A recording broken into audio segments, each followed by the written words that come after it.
Dr. BIRX to come up and show you some of the latest, just the data that has been, I think, brilliantly put together.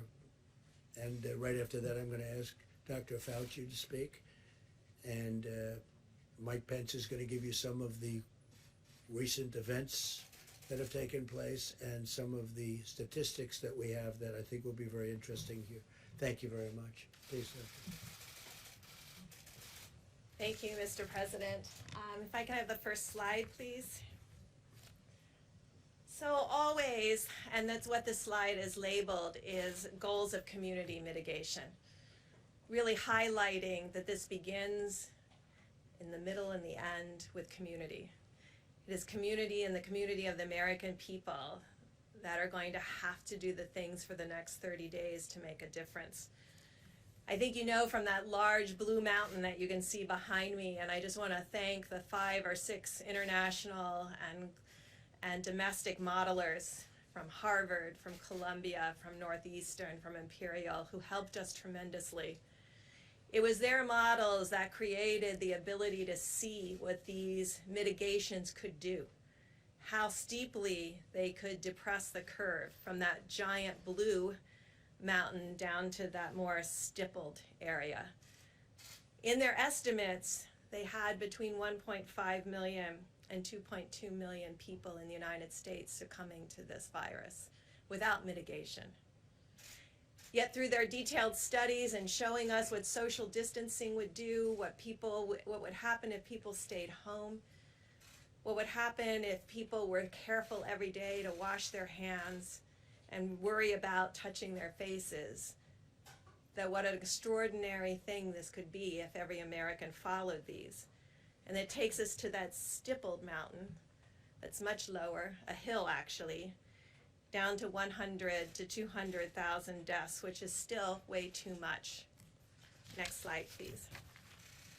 Simultaneously, there was a modeler out of the University of Washington that modeled from cases up, utilizing the experience around the globe to really understand how this information that we have from Italy and Spain and South Korea and China could really help us give insight into the hospital needs, the ventilator needs, and really the number of people who potentially could succumb to this illness.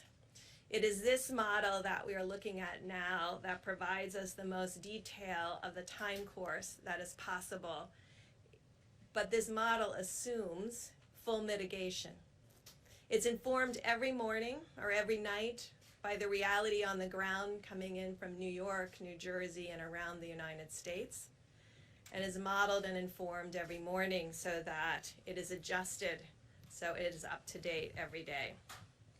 This is the model of the predicted fatalities and mortality in the United States. And as the President said, it's very much focused on the next 2 weeks and the stark reality of what this virus will do as it moves through communities. Next slide, please. But this is a slide that gives us great hope and understanding about what is possible. On the bottom of the slide, where you can barely see that blue line at the very bottom, that's the current cases in California, the cumulative cases in California, where they're doing significant testing. The next line up is Connecticut. The orange line is New Jersey. The blue line is New York. The yellow line is Washington. We all remember Washington State. It was just a month ago when they started to have the issues in Washington State, but they brought together their communities and their health providers, and they put in strong mitigation methods and testing. And you can see what the result in Washington State and California is. But without the continuation for the next 30 days, anything could change. Next slide, please. So I'm sure you're interested in seeing all the states. So on this slide is all 50 states and the District of Columbia. But I think it shows in stark reality the difference between New York and New Jersey and other states with similar populations and urban areas. Our goal over the next 30 days is to ensure the states that you see, the 48 across the bottom, maintain this lower level of new cases with the hope that we don't have significant outbreaks in other states and other metro areas as the community comes together to work together and ensure that the healthcare providers around the globe and in the United States are strengthened by our resolve to continue to mitigate community by community. This is done community by community. We all know people are in their states and in their communities. And we're very dependent on each person in the United States doing the same thing, following the presidential guidelines to a T. I know it's a lot to ask because you've done it for 15 days. So if you can show the next slide, please. So this is what gives us a lot of hope. This is the case finding in Italy. And you can see that they're beginning to turn the corner in new cases. They're entering their 4th week of full mitigation and showing what is possible when we work together as a community, as a country, to change the course of this pandemic together. It is this graphic and the graphic of many of the states that gives us hope of what is possible with continuing for another 30 days. Amidst all that hope, I must say that like we warned about Detroit and Chicago, we start to see changes in Massachusetts. New Orleans continues to be a problem of new cases, although they're stabilizing. And I think it really shows the depth of dedication of the American people to the healthcare providers, because they can see the strain that this puts on every nurse, doctor, respiratory therapist, pharmacist, and laboratory technician that's working together to stem this tide of unrelenting sick people coming to their doors. No one has been turned away. No one who has needed ventilation has not received ventilation. But you can see how stressful it is for each of them. So I know it's stressful to follow the guidelines, but it is more stressful and more difficult to the soldiers on the front line. As we started, and we will end with its communities that will do this, there's no magic bullet. There's no magic vaccine or therapy. It's just behaviors. Each of our behaviors translating into something that changes the course of this viral pandemic over the next 30 days. Thank you. Thank you very much, Dr. Birx, Mr. President, Mr. Vice President. So what Dr. Birx has really said very simply is that there are really two dynamic forces that are opposing each other here. As I mentioned several times in our briefings, the virus, if left to its own devices, will do that dark curve that Dr. Birx showed you.